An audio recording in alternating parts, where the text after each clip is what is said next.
England. England, predominant constituent unit of the United Kingdom, occupying more than half of the island of Great Britain.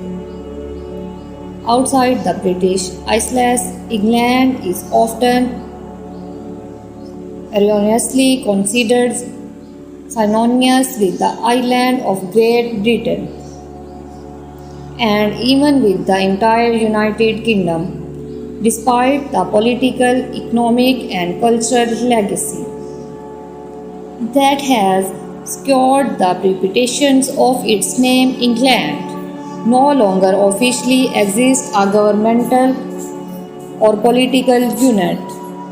Unlike Scotland, Wales, and Northern Ireland, which all have varying degrees of self-government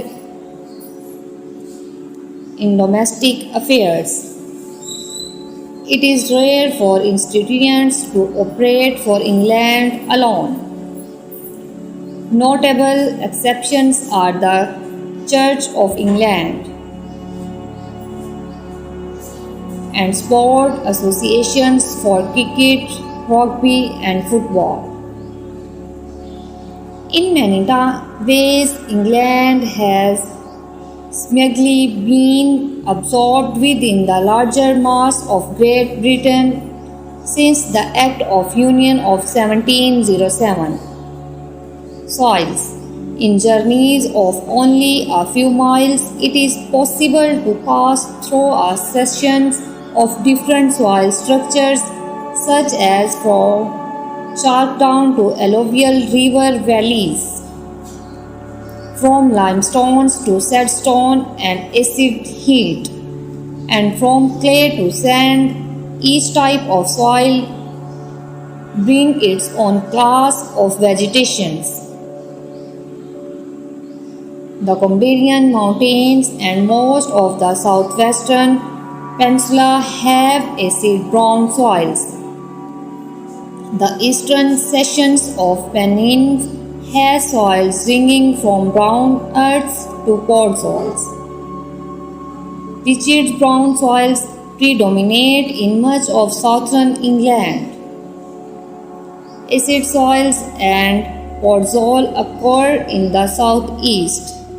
Regional characteristics, however, are important. Black soils covered the fens in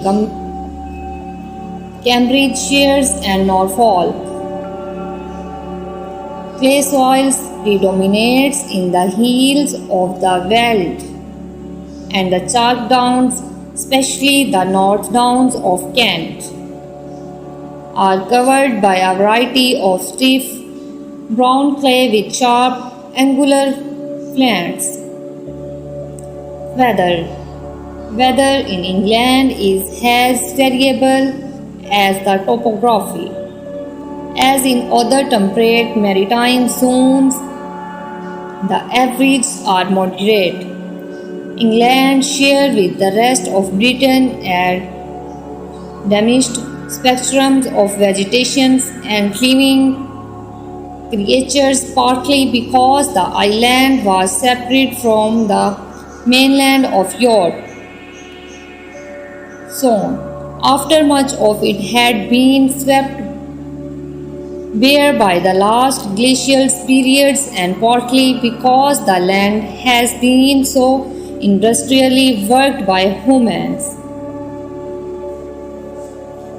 For examples are drastic depletions of Muir's broad-leaved forest, especially oak, was a result of the overuse of timbers in the iron and shipbuilding industries.